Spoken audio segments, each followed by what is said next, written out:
Արամ Ավեհափար հայրապետը Հռոմ կատարած կարճ այցի ընթացքում հասցրել է հարցազրույցներ ունենալ։ Նա անդրադարձել է Հայոց ցեղասպանության եւ Թուրքիայի ժխտողական քաղաքականությանը, Արցախին եւ Ադրբեջանին, Ֆրանցիսկոս Պապի կարևոր իրագործումներին, նոր Պապի ընտրությանը եւ եկեղեցուն։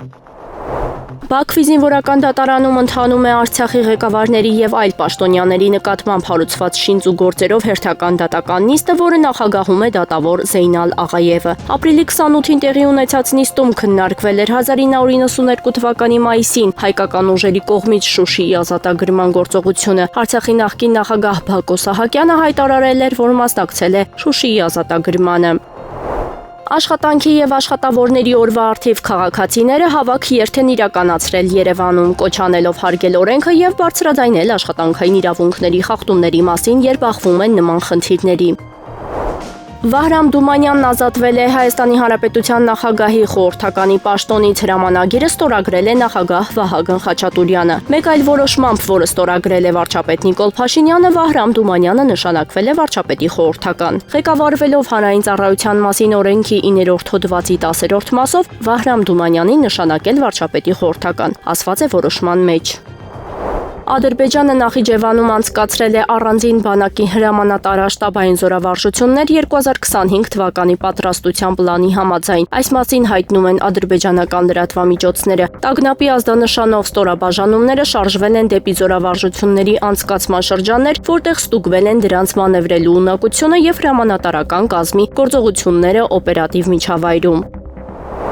Այս գոլը կհիշեմ ամբողջ կյանքում, քանի որ մենք կարող ենք առաջ անցնել հաշվի մեջ։ Մի փոքր, մի քանի սանտիմետր եւ ամեն ինչ կարող է այլ կերպ լինել։ Չեմպիոնների լիգայի կիսաեզրափակիչի առաջին խաղի Բարսելոնա-Ինտեր հանդիպումից հետո ասել է Ինտերի կիսապաշտպան Հենրիխ Մխիթարյանը։ Նշենք, որ հանդիպումն ավարտվել է ոչ ոքի 3-3։ Հենրիխ Մխիթարյանը 75-րդ րոպեին գրավել է Բարսելոնայի դարպասը, սակայն խաղից դուրս վիճակ էր։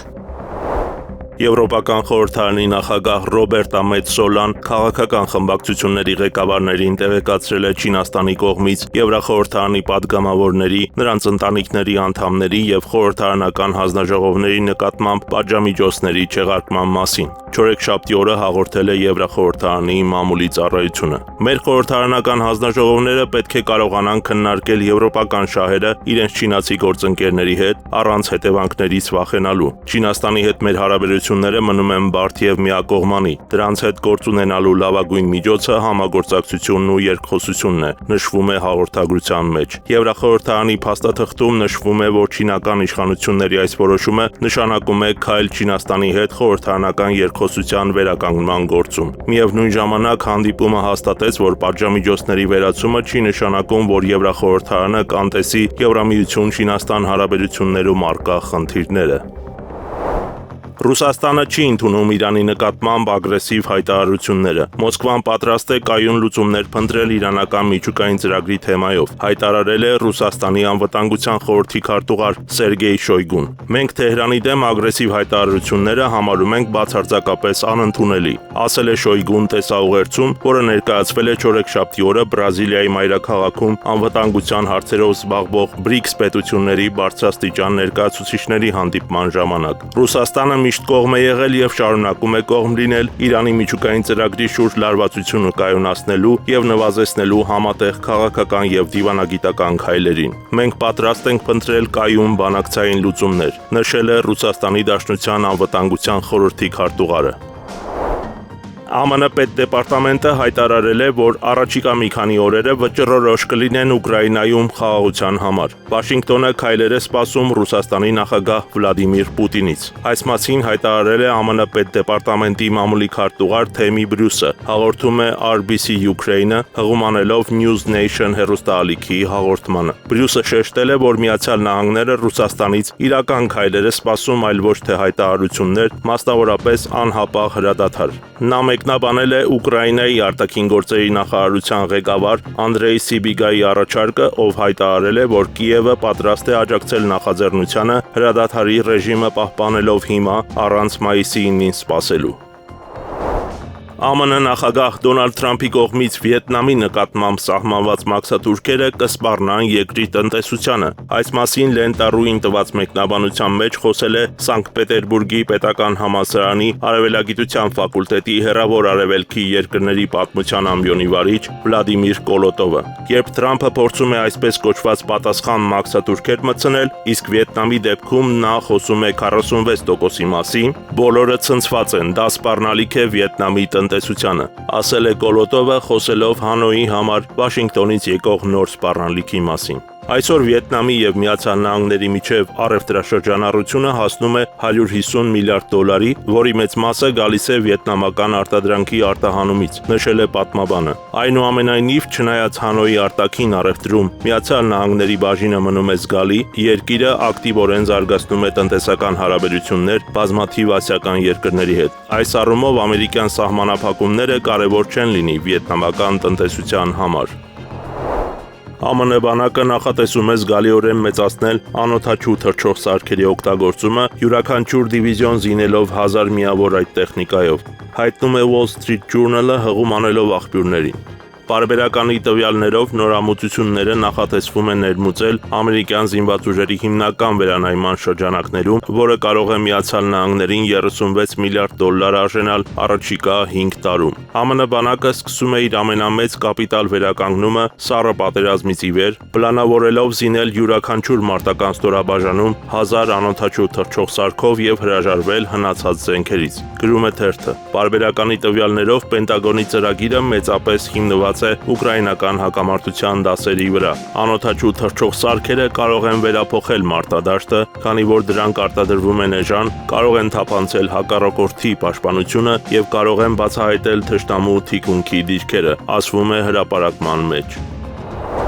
ԱՄՆ նախագահ Դոնալդ Թրամփը հայտարարել է, որ ավելի քան 100 երկիր, այդ թվում Հնդկաստանը, Ճապոնիան եւ Կորեայի Հանրապետությունը քննարկում են Միացյալ Նահանգների հետ առևտրային գործարքները։ Այս թվերը նա հայտնել է չորեքշաբթի News Nation հեռուստաալիքի եթերում։ Մենք արդեն ունենք 100-ից ավելի երկրներ, որոնք մեզ զանգահարում են առավոտյան կեսօրին եւ գիշերը, հույս ունենալով գործարք կնքել, ասել է ամերիկացի առաջնորդը։ Միևնույն ժամանակ նրա խոսքով այն պետությունները, որոնք այս փուլում չեն ձգտում ԱՄՆ-ի հետ առևտրային համաձայնագիր կնքել, պետք է վճարեն 30-ից 60%-ի չափով տուրքեր։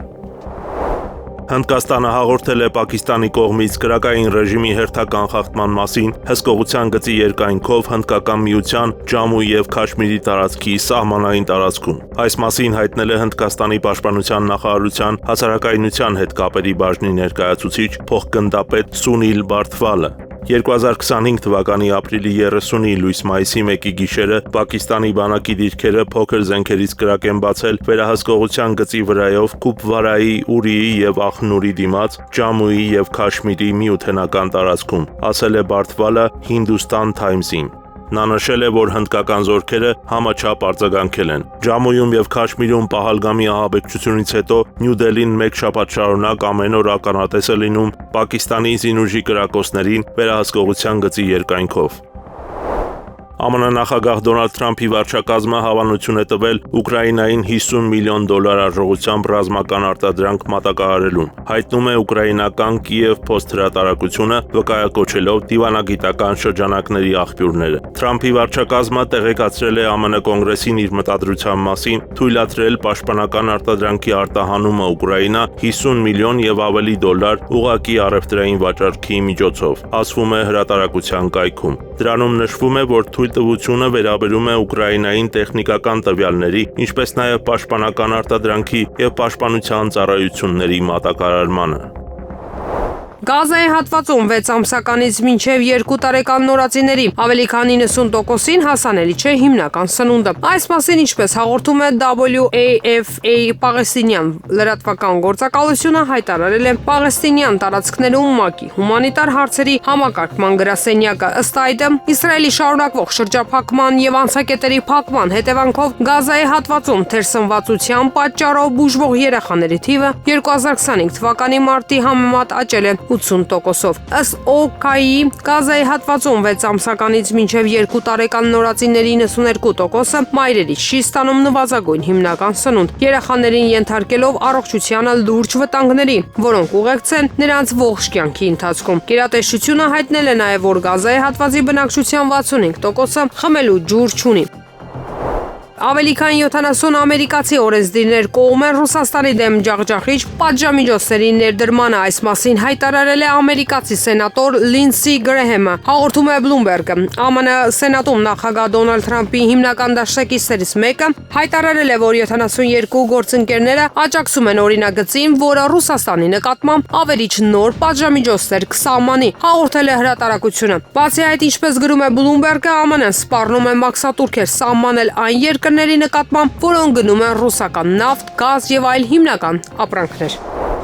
Գազայի հատվածին Իսրայելի հարվածների հետևանքով վերջին 24 ժամում առնվազն 35 պաղեստինցի է զոհվել։ Այս մասին հայտնում է Քաթարյան Ալ Ջազիրա հեռուստաալիքը, հղում անելով անկլավի առողջապահության նախարարությանը։ Զոհվածներից առնվազն 8-ը զոհ են դարձել պաղեստինյան անկլավի կենտրոնական մասում գտնվող Նուսեյրաթ փախստականների ճամբարին իսրայելական բանակի հարվածին։ Հաղորդվում է նաև, որ Գազայի հատվածի հիվանդանոցները տեղափոխվել 109 վիրավոր։ Նախարարությունը հայտնել է, որ 2308 մարդ, այդ թվում 595 երեխա, զոհվել է այն բանից հետո, երբ Իսրայելը վերսկսել է մարտերը տարածաշրջանում։ Եվս 5973-ը վիրավորվել է։ 2023 թվականի հոկտեմբերին Իսրայելը պաղեստինյան հակամարտության սրումից հետո զոհերի թիվը գերազանցել է 52400-ը, վիրավորվել է 118014 մարդ։ Նշվում է նաև, որ մի քանի հազար մարդ, որոնց մարմինները ենթադրաբար մնացել են փլատակներում, համարվում են անհետ կորած։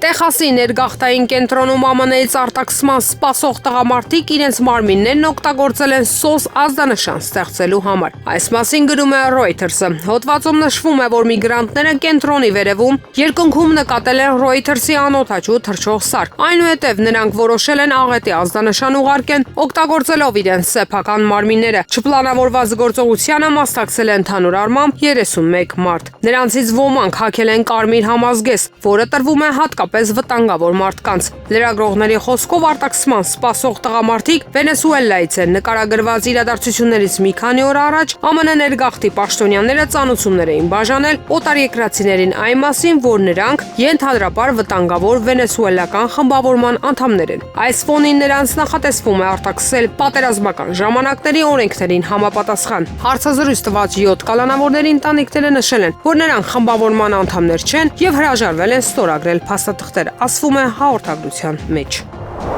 ԱՄՆ Ուկրաինա ռեսուրսների վերաբերյալ համաձայնագիրը չի ներառում Կիևի անվտանգության երաշխիքներ, այս մասին գրում է ամերիկյան New York Times թերթը, հղում անելով աղբյուրներին։ Բանակցություններին ծանոթ միանց խոսելով անանունության պայմանով ասել է, որ վերջնական համաձայնագիրը չի ներառում ԱՄՆ-ի ապագա անվտանգության օգնության հստակ երաշխիքներ։ Մեկ այլ մարդ ասել է, որ Միացյալ Նահանգները մերժել է այդ գաղափարը գործընթացի սկզբում, ասվում է հրապարակման մեջ։ Ըստ պարբերականի, գործարքը մեծ իմաստ չի ունենա, եթե Ուկրաինայի եւ Ռուսաստանի միջև ռազմական գործողությունները շարունակվեն։ Բրազիլիայում 116 տարեկան հասակում մահացել է մոլորակի ամենատարեց մարդը, հաղորդում է BMF TV-ն։ Աշխարհի ամենատարեց միանձնուհին, բրազիլիացի միանձնուհի Ինա Կանաբարո Լուկասը մահացել է չորեքշաբթի, ապրիլի 30-ին 116 տարեկան եւ 326 օրական հասակում, ասվում է հայտարարության մեջ։ Կինը ծնվել է 1908 թվականի հունիսի 8-ին Սան Ֆրանչեսկո դ'Ասիզի քաղաքում։ Իր 110-ամյակի օրը միանձնուհին օրհնություն է ստացել Հռոմի Պապ Ֆրանցիսկոսից, ով մահացավ ապրիլի 21-ի առավոտյան 89 տարեկան հասակում։ Այժմ երկրի վրա ամենատարեց կինը անգլուհի Էթել Քեթերհեմն է, որը բնակվում է Սուրեյում։ Նա այժմ 115 տարեկան 252 օրական է։ Կաշառքի գործով անցնող դատավոր Արտուշ Գաբրիելյանը կալանավորվել է։ Դատավորը ապրիլի 29-ին դատական նիստի է եղել, երբ իրավապահները գնացել են դատարան նրա աշխատասենյակում խոզարկություն իրականացնելու։ Դրանից հետո գլխավոր դատախազ Աննա Վարդապետյանը դատավորի նկատմամբ քրեական հետապնդում հարուցելու եւ նրան ազատությունից զրկելու թույլտվություն ստանալու համար դիմել է բարձրագույն դատական խորհրդին։ ԲԴԽ-ն երկու միջնորդություններն էլ բավարարել է, որից հետո Գաբրիելյանին կաշառք ստանալու մեղադրանք է ներկայացվել, ապա նրան կալանավորելի միջնորդություն ներկայացվել դատարան, որը փաստորեն բավարարվել է։ ԲԴԽ-ն մեկ այլ որոշմամբ էլ կասեցրել է դատավորի լիազորությունները հաշվի առնելով, որ նրա նկատմամբ քրեական հետապնդում է հարուցվել։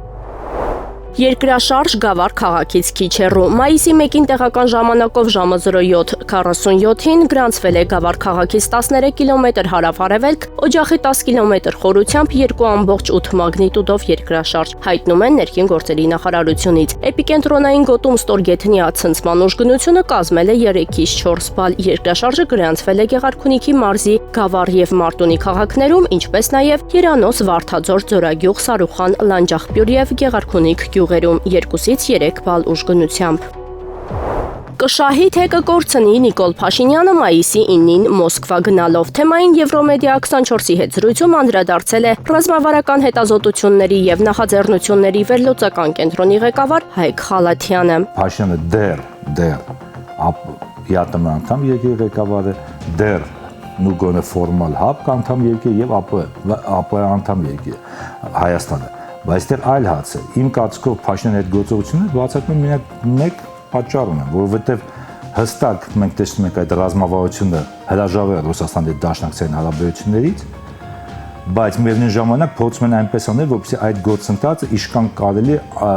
անվտանգ լինի իր անձնական իշխանության համար։ Փաշինյանը շատ լավ հասկանում է, նույն այս ինչու է այս տարի գնալու մայիսին այդ շքեթը, որտեղ հոբելյանական է,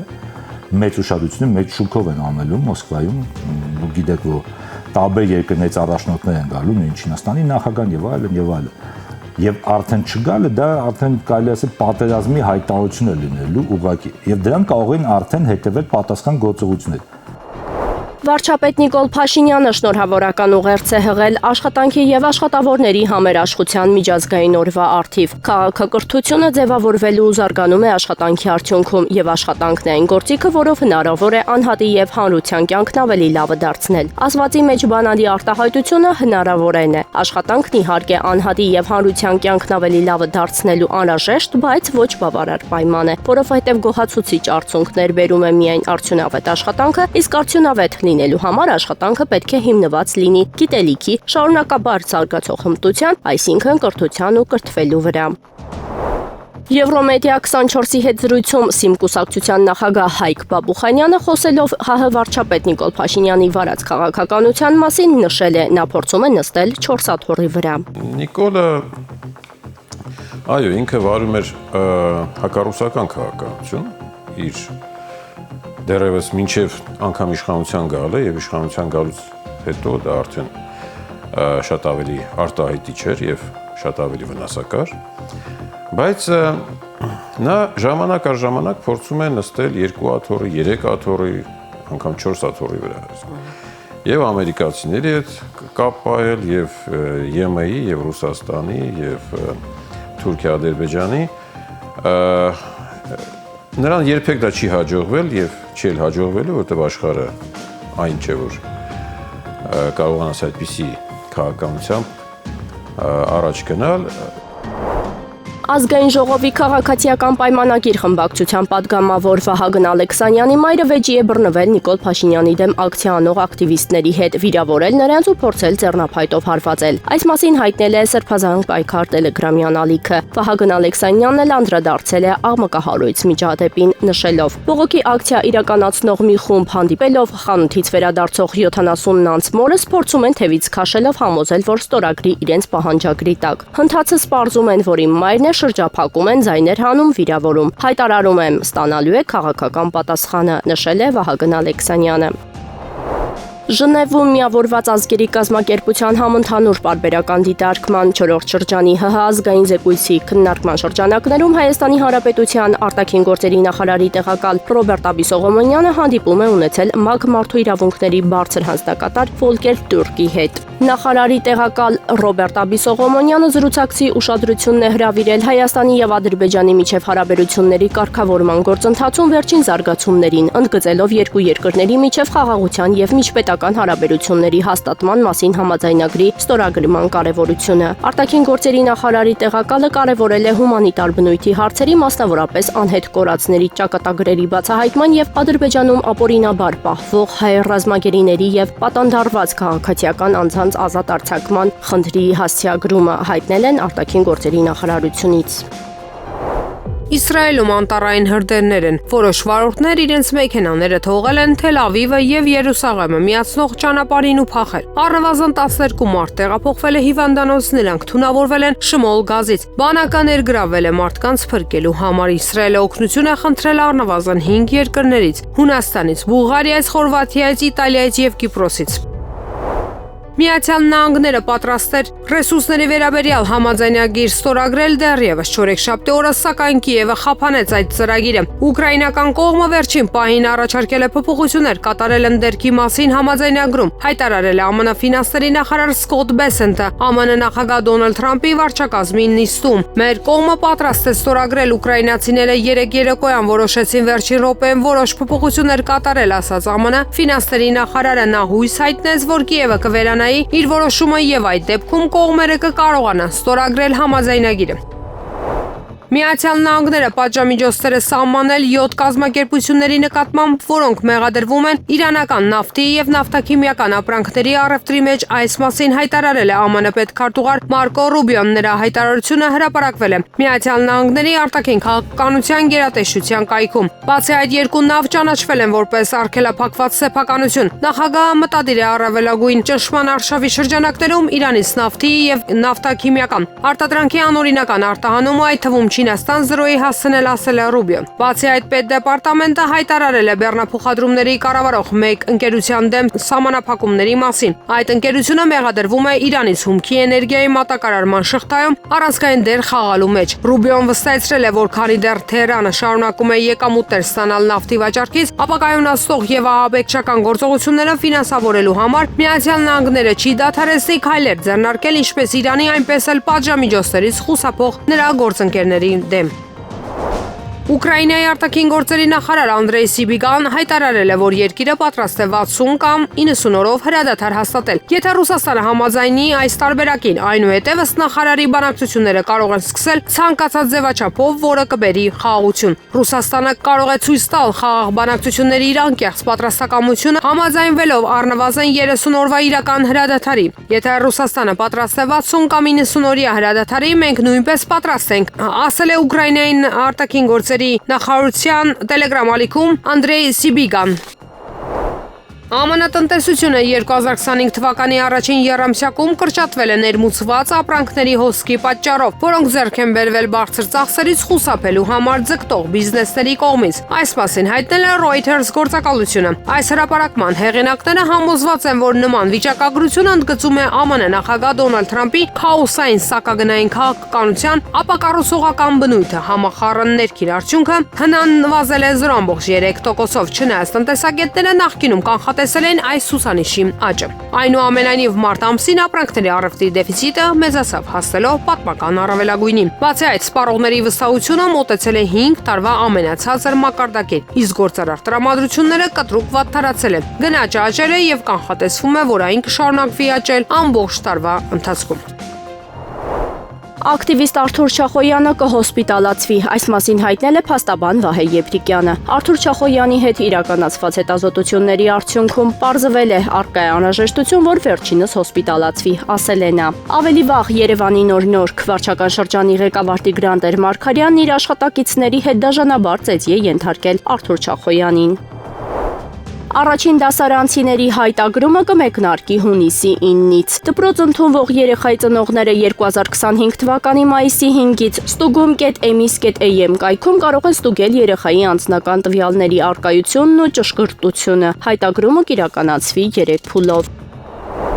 Քննարկվում է շտապօգնության մեքենաներին տեսախցիկների տեղակայման հարցը։ Լրագրողների հետ զրույցում առողջապահության նախարարն անդրադարձել է բուժաշխատողների նկատմամբ բռնության դեպքերին, մասնավորապես օրեր առաջ շտապօգնության ծառայության աշտարակի բրիգադի նկատմամբ տեղի ունեցած ոտնձգության դեպքին։ Հայաստանում նախատեսվում են շտապօգնության բրիգադների անհատական պաշտպանության մեխանիզմներ ներդնել։ Բռնության նկատմամբ մենք բոլորս պետք է զրո հանդուրժողականություն ունենանք, անկախ նրանից, թե բռնության հեղինակն ով է եւ ում նկատմամբ է այն կիրառվում, շեշտել է նախարարը, ընդգծելով, որ հետևողական են, որ քրեական գործերի հարուցման շրջանակներում այդ անձինք հավուր պատշաճի պատասխանատվություն կրեն։ Սակայն նախարարը կարծում է, որ շտապօգնության մեքենաների կահավորման հետ կապված եւս պետք է փոփոխություններ արվեն։ Արդեն իսկ քննարկում ենք շտապօգնության մեքենաների վրա տեսախցիկների տեղակայման հարցը, որ թե չզիջելու, թե այլ հարցերի հետ կապված ավելի ընդհանրական պատկեր ունենանք, ասել է Ավանեսյանը։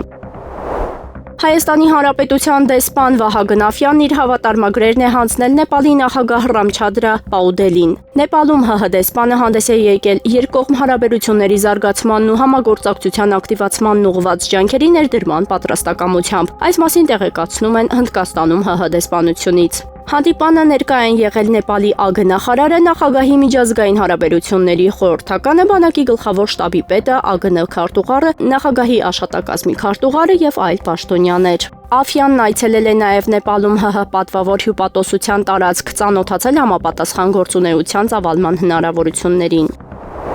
Կառավարության ապրիլի 30-ի նիստում հաստատվեց Հայաստանի Հանրապետության եւ Ասիական զարգացման բանկի միջև կնքված համաձայնագիրը, որը վերաբերում է հյուսիս-հարավ ճանապարհային միջանցքի Սիսիան-Քաջարյան ճանապարհի հյուսիսային ենթահատվածի վերակառուցմանը։ Տարածքային կառավարման եւ ենթակառուցվածքների նախարար Դավիթ Խուդանյանի խոսքով համաձայնագրով Ասիական զարգացման բանկը կհամաֆինանսավորի ծրագիրը 236 միլիոն դրամ եվրոյի չափով։ Սիսիան-Քաջարյան ճանապարհահատվածը բաժանվել է 3 ենթահատվածի՝ հյուսիսային, Բարգուշատի թունելի եւ հարավային հատվածների։ Ծրագիրը նախատեսվում է ամբողջությամբ ավարտել 2033 թվականի նոյեմբերին։ Ապրիլի 30-ին տեղի կունենա աշխարհի ակումբային մակարդակով ամենահեղինակավոր մրցաշարի Չեմպիոնների լիգայի առաջին կիսաեզրափակիչ երկրորդ հանդիպումը։ Բարսելոնան Կատալոնիայում ուժերը կչափի Ինտերի հետ, խաղը կմեկնարկի Երևանի ժամանակով 23:00-ին։ Պակիստանի զորքերը չորեքշաբթի գիշերը խախտել են հրադադարը Հնդկաստանի հետ միջազգային սահմանին։ Այս մասին հայտնում է հնդկական անի գործակալությունը, վկայակոչելով ռազմական աղբյուրները։ Մինչև 3 առավոտ Պակիստանի բանակը խախտում էր հրադադարը միայն վերահսկողության գծի երկայնքով։ Սակայն այժմ նրանք սրել են իրավիճակը, խախտելով հրադադարը միջազգային սահմանների երկայնքով գիշերը, կրակ բացելով Ջամուի Պարագվալ հատվածում։ Միջազգային սահմանի երկայնքով ասել են աղբյուրները։ Պարագվայի հատվածը գտնվում է Ջամու եւ Քաշմիր Հնդկական միության տարածքի Ջամու շրջանում վերահսկման գծից հարավ։ Այն գտնվում է Հնդկաստանի եւ Պակիստանի միջև պաշտոնապես ճանաչված միջազգային սահմանի երկայնքով։ Ավելի վաղ հնդկական բանակը հայտնել էր, որ Պակիստանի զորքերը ապրիլի 29-ի լույս 30-ի գիշերը Ջամուի եւ Քաշմիրի միութենական տարածքում գտնվող Նովշերա, Սունդերբանի եւ Ախտուր հատվածների դիմաց հսկողության գծի վրա կրակ են բացել փոքր զենքերից։ Հնդկական բանակի զորքերը պատասխանել են արագ եւ համաչափ, ասել են հնդկական զինվորականները։ Եվրոպական երկրները ամենայն հավանականությամբ չեն կարողանա հավաքել նույնիսկ 25000 զինվորական։ Ռուսաստանին զսպելու առաքելության շրջանակներում Ուկրաինա ուղարկելու համար անձնակազմի եւ ֆինանսավորման բացակայության պատճառով։ Այս մասին հայտում է Times Third-ը վկայակոչելով աղբյուրներին։ Նրանց տեղեկություններով Մեծ Բրիտանիայի զինված ուժերի պաշտպանության շտաբի պետ Սովակալ Թոնի Ռադակինը դիմել է եվրոպացի գործընկերներին, հայտարարելով, որ Ռուսաստանի հետ հնարավոր խաղաղության համաձայնագրի կնքումից հետո Ուկրաինա պետք է ուղարկվի 64000 զինվորական։ Ապրիլի սկզբին նա հայտարարեց, որ Լոնդոնը պատրաստ է ուղարկել մինչև 10000 զինվոր եւ Ֆրանսիան նշեց նույն թիվը։ Եվրամիության պաշտպանության նախարարները մտահոգություն են հայտնել Մեծ Բրիտանիայի պլանների վերաբերյալ ապրիլի 10-ին կայացած կամավորների կոալիցիայի հանդիպմանը։ Հայտնել են աղբյուրները։ Նրանք ասել են, որ 64000 զինվոր հավաքելու շանս չկա եւ որ նույնիսկ 25000 հոգին խթան կհանդիսանա համատեղ ջանքերի համար, գրում է թերթը։ Դաշնակիցները բրիտանական պաշտպանության նախարարության ղեկավար Ջոն Հիլին նաև նշել են, որ եթե Ուկրաինա նման թվով զորքեր տեղակայվեն, անհրաժեշտ կլինի 2 տարվա ընթացքում 256000 զինծառայող տրամադրել տեղում, հաշվի առնելով ռոտացիան եւ դրա իրականացման հնարավորությունը նրանց կարծիքով կասկածելի է։ Եղանակը առաջիկա օրերին։ Երևանում մայիսի 1-ին երեկոյան, մայիսի 2-ին եւ 2-ից 5-ին սպասվում է կարճատև անձրև եւ ամպրոպ։ Ամպրոպի ժամանակ համու ուժ գնացում 15-ից 18 մետր վարկյան արագությամբ։ Մարզերում մայիսի 1-ից ցերեկը, մայիսի 2-ից 3-ի գիշերն առանձին շրջաններում, 2-ի եւ 4-ի ցերեկը, 5-ին շրջանների զգալի մասում սպասվում է կարճատև անձրև եւ ամպրոպ։ 2-ի ցերեկն առանձին վայրերում հորդարատ։ Օդի ջերմաստիճանը մայիսի 1-ին աստիճանաբար կբարձրանա 4-ից 7 աստիճանով։